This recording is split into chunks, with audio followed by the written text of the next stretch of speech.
السلام علیکم ورحمۃ اللہ وبرکاتہ۔ بسم اللہ الرحمن الرحیم، الحمد للہ رب العالمین، والصلاة والسلام علی اشرف الانبیاء والمرسلین، نبینا محمد وعلی آلہ وصحبہ اجمعین، اما بعد۔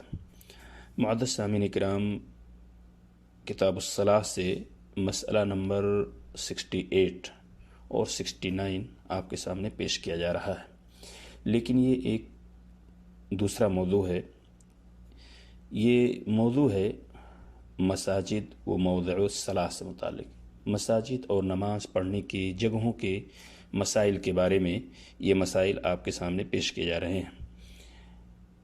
68، مسجد بنانے والے کے لیے اللہ تعالی جنت میں گھر بناتا ہے، اور یہی وجہ ہے کہ امت اسلامیہ کا ایک بہت بڑا طبقہ اور اہل خیر حضرات اس کی طرف زیادہ راغب ہوتے ہیں، کیونکہ حضرت عثمان رضی اللہ تعالیٰ عنہ کی حدیث کے اندر ہے، عن عثمان رضی اللہ عنہ قال قال رسول اللہ صلی اللہ علیہ وسلم من بنا للہ مسجدا بنى اللہ له بیتا فی الجنہ، متفق علیہ۔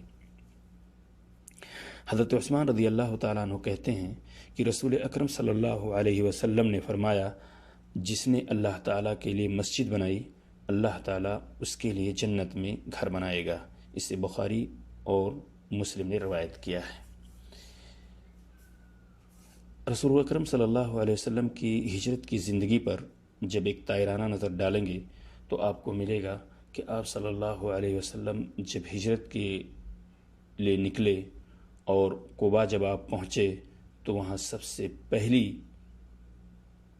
بنیاد جو آپ نے رکھی وہ ایک مسجد کی رکھی، اور پھر جب آپ مدینہ آئے تو وہاں آپ نے مسجد نبوی کی بنیاد رکھی، کیونکہ یہ اللہ کا گھر ہے، اور جس نے اللہ تعالیٰ کے لیے مسجد بنائی، اللہ تعالیٰ اس کے لیے جنت میں ایک گھر بنائے گا۔ مسئلہ نمبر 69، آپ صلی اللہ علیہ وسلم نے مساجد بنانے، انہیں صاف اور خوشبودار رکھنے کا حکم دیا ہے۔ صفائی و ستھرائی مسجد کا رکھنا یہ اللہ کے رسول صلی اللہ علیہ وسلم کا حکم ہے۔ عن عائشہ رضی اللہ عنہ قالت امر رسول اللہ صلی اللہ علیہ وسلم ببناء المساجد فی الدور وان تنظف وتطیب، رواہ احمد والبخاری ومسلم وابو داود۔